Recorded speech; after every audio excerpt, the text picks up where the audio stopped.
On a quiet evening in an ancient Italian hill town, the life of a young foreign exchange student ends in violence. And the life of another is forever linked to the crime. Did you kill Meredith? I wish that question didn't have to be asked. Amanda Knox would be convicted. I was afraid of going insane. I was afraid of depression.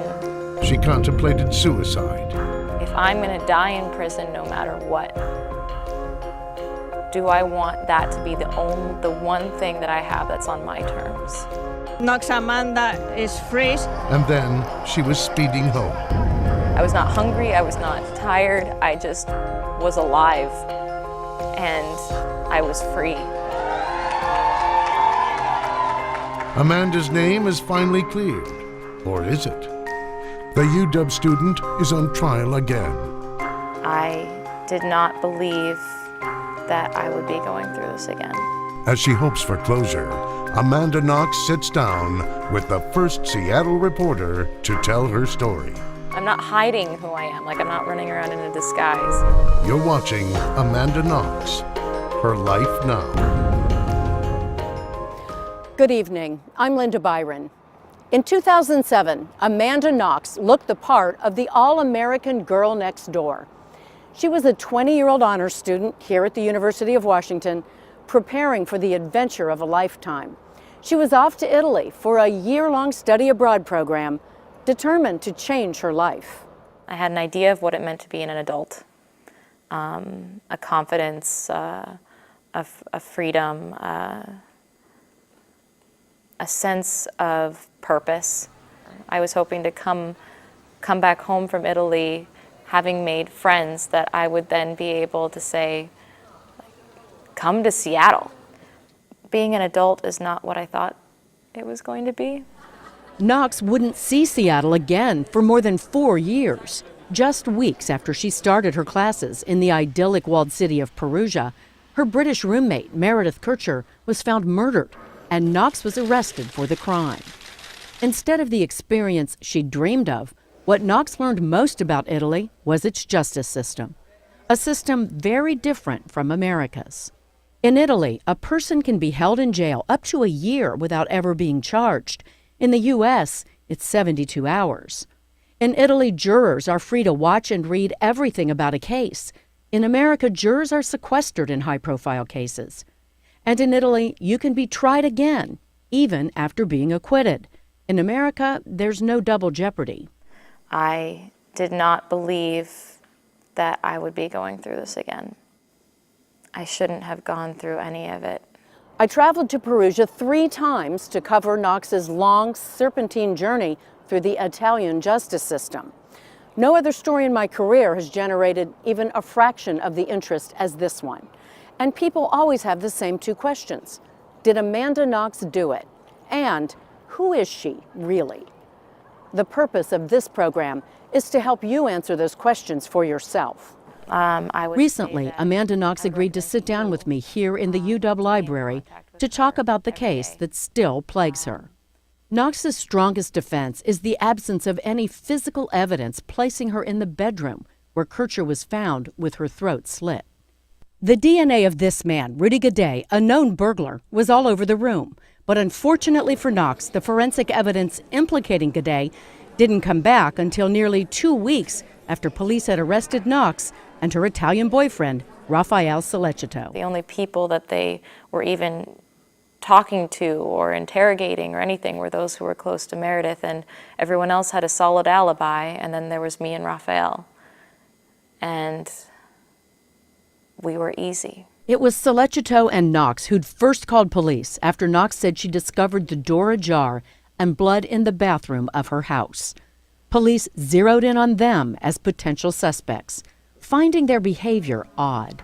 Rafael kissed me once to try to be supportive of me. I mean, he was patting my back and putting his jacket on me because I was completely frazzled. I couldn't understand what was happening. Investigators certainly didn't understand Amanda's casual demeanor at the police station. She did the splits and yoga, She giggled and made faces with her boyfriend. It's true that I kept close to Raphael and that he tried to make me feel better by making faces at me. And I was stretching, and I was pacing, and I was angry, and I was sad, and I was confused, and everyone was there and sad and angry and confused and talking. It's inaccurate to say that I was the one who was the crazy one in that police station. The lead prosecutor would later tell jurors Amanda was exhibiting the signs of a cold-hearted killer. These are all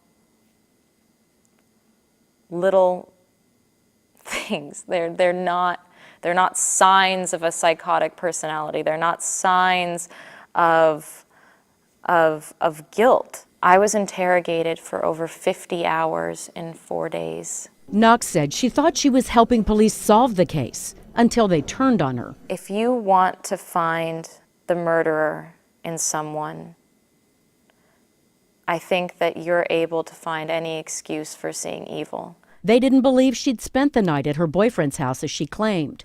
They accused her of being in on Kircher's murder. Anything that I said, they either said I was wrong, and I was lying, and that I was a stupid liar, and that I had to stop lying and stop protecting whoever did it. Amanda was questioned all through that night, and by morning, she'd changed her story and signed 2 statements. The first states that after smoking a joint with Raphael, she'd left him to meet up with her boss, Patrick Lumumba, who owned a nightclub in Perugia. Knox said together they went to her house, where Patrick had sex with Meredith, and she vaguely remembered he killed her. In her second statement, hours later, Knox said she heard Meredith screaming and covered her ears. But Knox also said she was confused and imagined what could have happened. Was Knox finally confessing she was a murderer? Or was she only telling police what they demanded to hear? They explained it that I was suffering from amnesia and that all I had to do was think really hard so that I would remember it. I was hit twice on the back of the head. I'd never even been spanked before by my mom. So to be smacked by someone, especially in those circumstances, especially when people are yelling at me and calling me a liar and saying that I know who the murderer is and that I'm going to spend 30 years in prison for protecting them, I was scared out of my life. And everything collapsed.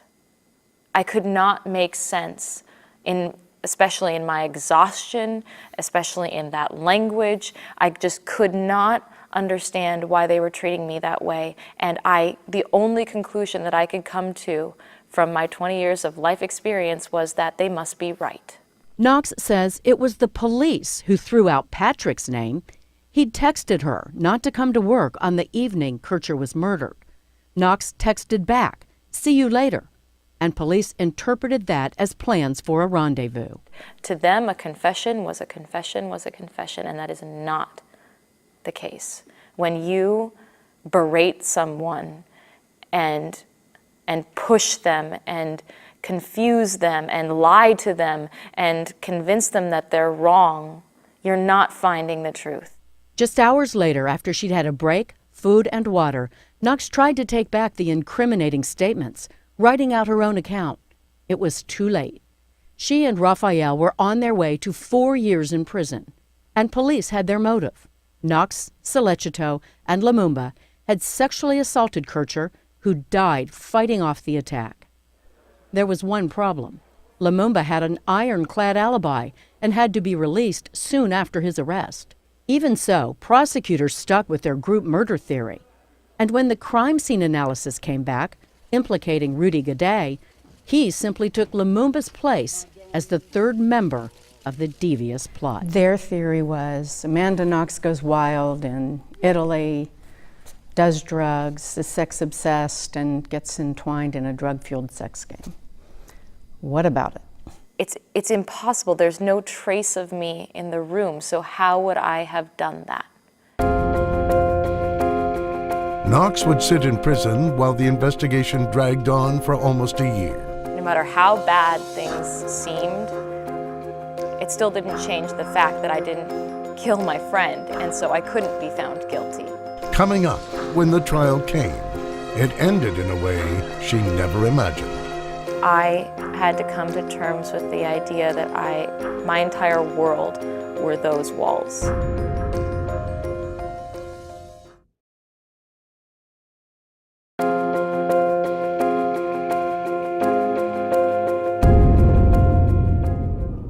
After her arrest, UW student Amanda Knox began a long waiting game in Italian prison, fighting for her innocence. By contrast, Rudy Gaudet would admit being with Meredith that night, but denied killing her. He was convicted of murder and began serving a 30-year sentence before Knox was even brought to trial.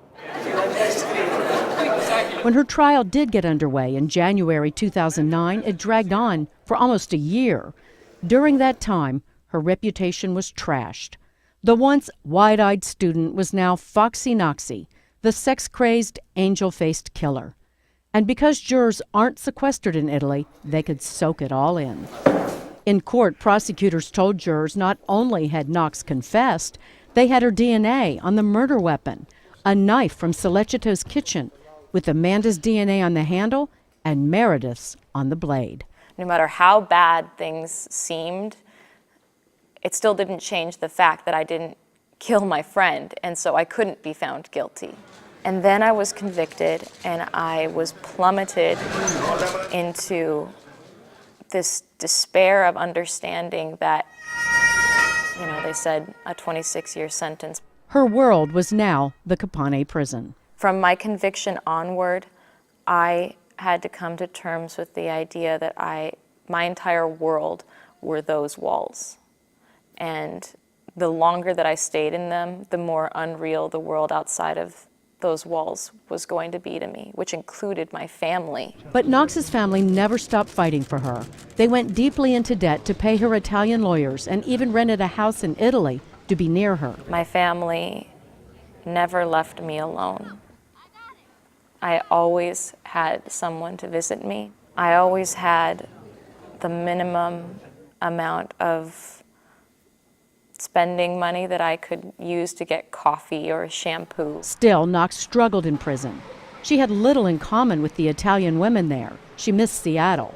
Her lifeline was 4 visits a month from her family and a weekly 1-hour call home to Seattle, where friends and family gathered in her mother's living room. She remembers the one time she missed the call because the guard didn't show up. And I just screamed and screamed and screamed for a half an hour until I completely broke down. I was shaking the bars, and I eventually just collapsed on the ground in a weeping mess. On my pillow. Knox says it was her family who helped her fight the sense of doom that overwhelmed her. I spent hours and hours and hours writing letters to them every day. Ashley, I'm so excited to kick around the soccer ball with you when I get home. Knox says she knew they would never give up on her, yet she felt them slipping away. I imagined my sisters growing up and having children and getting old and having all those experiences of life that I thought I was going to have, and then me not. And then what would my relationship with them be? How could I be a positive influence if eventually down the line I found nothing that I could find that was positive about my own existence? She found herself thinking about suicide. What would be the most peaceful way? What would be the most dignified way?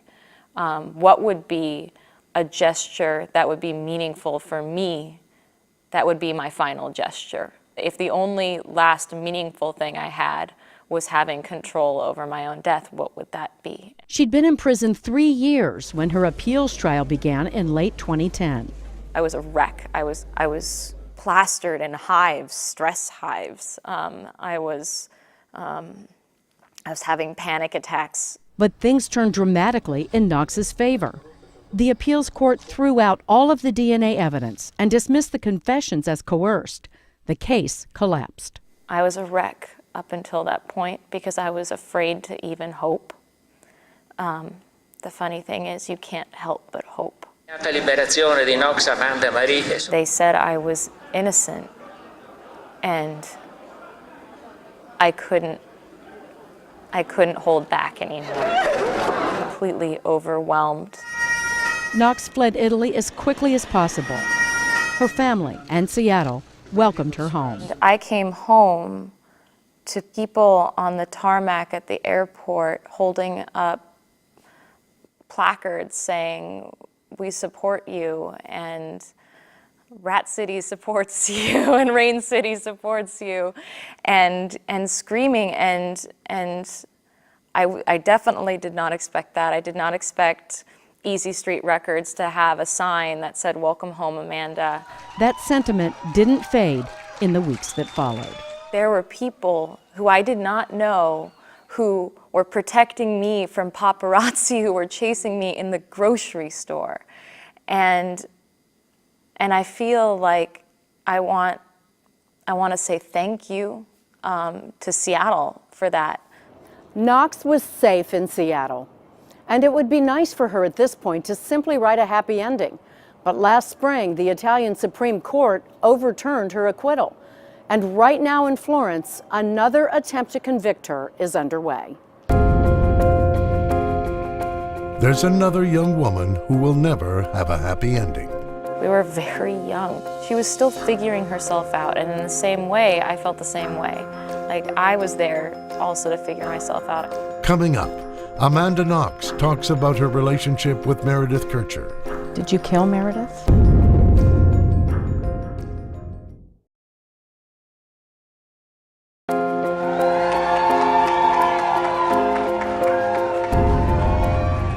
For Seattle, the story was essentially over.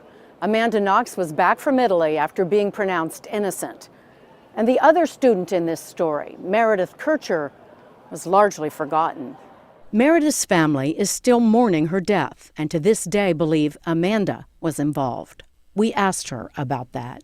Did you kill Meredith? No, I did not kill Meredith. I wish that question didn't have to be asked.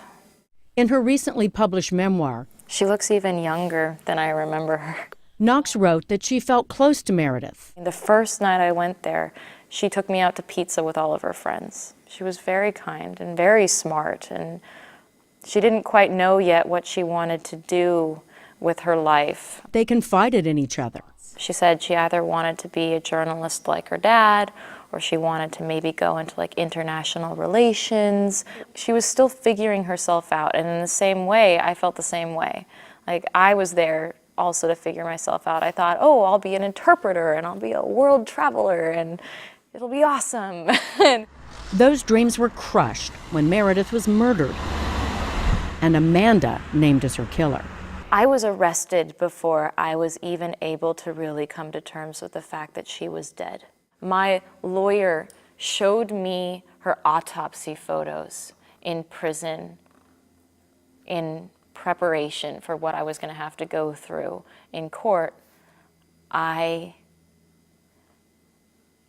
was devastated, and I was unprepared even then, months and months and months after my even imprisonment, after all of those times where they talk about knives and they talk about lovers and they talk about Rudy Gaudet and they're talking about all of it, and this case is happening, and yet you still are not even coming to terms with it then.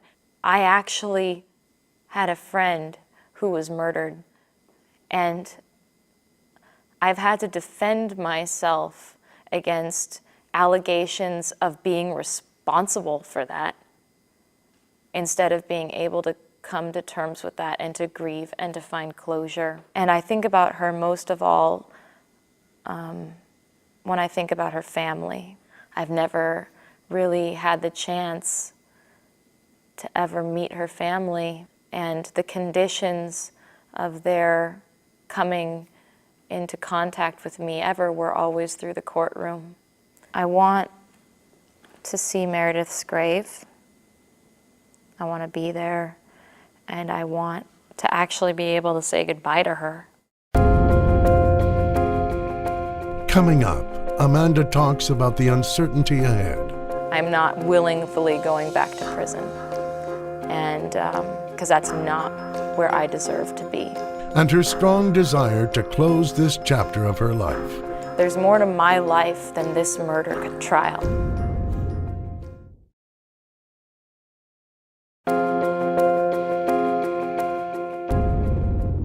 Amanda Knox has been home for 2 years and is trying to finish her degree here at the UW.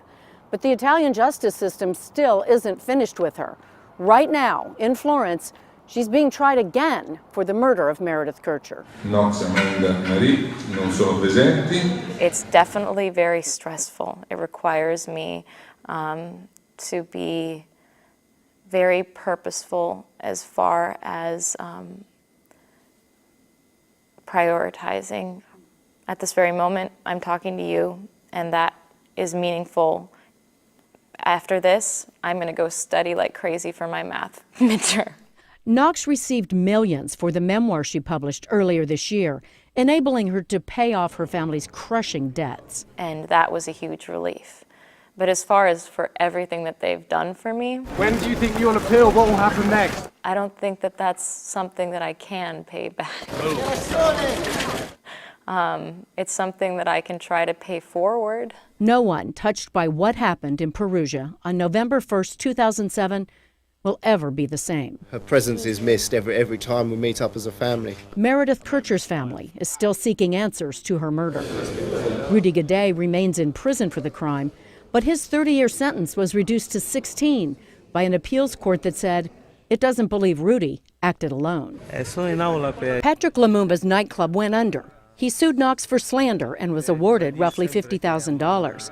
She's appealing and has not paid him any money. They are acquitted of offense, of charges. Rafael Solecito and Amanda Knox are following the current murder trial against them from a distance. So far, neither has shown up in court. I wonder if people actually put themselves in my shoes, if they wouldn't do the exact same thing as me, if they wouldn't stay away from the place that had imprisoned them for 4 years and taken away 4 years of their life wrongfully. I am not going back to prison. I'm not willingly going back to prison, and because that's not where I deserve to be. I think that I will be acquitted. I think that the Supreme Court will uphold that acquittal, and it will be done. There's no telling how long that will take. So for now, Knox says she's focusing on her future and looking forward to the day when she can write the final chapter still missing from her memoir. There's more to my life than this murder trial. And I'm so grateful to have that back. And it would be, I am not about to waste my life when I've spent so much time trying to reclaim it back and not let it be wasted.